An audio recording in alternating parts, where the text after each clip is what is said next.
Now, how do we understand somebody who flies a plane into the side of a mountain? Here's the answer. That person was a 2-3-8-9. In other words, sometimes ego states move together. They're sort of in cahoots with each other.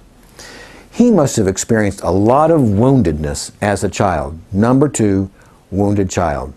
No doubt about it. Maldevelopment. He did not get his needs met in a safe and sane home environment in some way.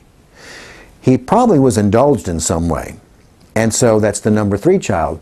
In other words, I can go and do what I want, and when he was wounded in some way, in other words, he might have been told that he wasn't going to be advancing into captain, or over the years he might have been very wounded by girls, by women. That's oftentimes part of the picture. It said he had a girlfriend, but he told his girlfriend that someday he would do something that he would be known around the world for. He was planning on doing a tragic thing like this for quite some time. So it wasn't just depression. I'm going to end my life because I'm sad. No, there was a retributive component to that. And so that's the number 9 parent. So number 2, woundedness was there, maldevelopment. Number 3, entitled and indignant.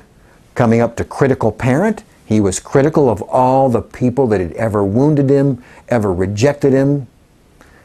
And he carried that pain and that drive to get them back, even if they weren't the ones on the plane. It didn't really matter. Everybody on the plane represented those people. And of course, they would be taught a lesson just by the fact that they would see the news. That's completely illogical, but that's what happens in the psychopathic brain. It's disordered. They can function fine in public. They can interact as if they've got a lot of adult, but behind the facade, there's not very much adult at all. It's blocked out, and there's a lot of 2-3-8-9. Now, if you're healthy and you got your needs met as a child and you got appropriate structure and you didn't experience some kind of tremendous loss, because that will throw you into this frame of mind, to have love, a dad or a mother or older sibling, and then they're gone for some reason out of your life, and they were the most nurturing people, the warmest people to you, and you lose them, that'll start this process, this 2-3-8-9 process. If you don't have that happen, then you'll grow up relatively happy and healthy, and you'll be able to stay in your 4, 5, 6 adult and 7 parent. Now, why do I include parent? Because the nurturing parent can be somebody who's very appropriately, well, nurturing.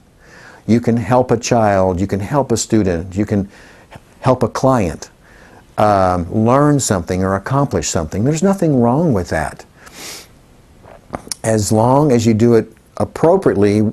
And if you get pushback, you drop down into the adult, and that's when you start validating and you start listening and you start saying, of course, that makes sense. Yeah. And in some of those times you have to let go of reality for a few minutes in order to get along and get past that moment of when they're pushing back, to maintain a good relationship and establish an even better one. There was no adult in the pilot who flew the plane into the mountainside. It was blocked out.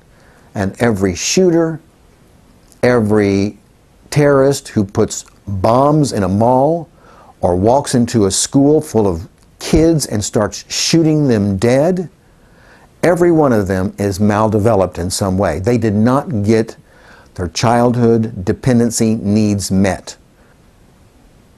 Thanks for listening. I'm Dr. Cedric Wood.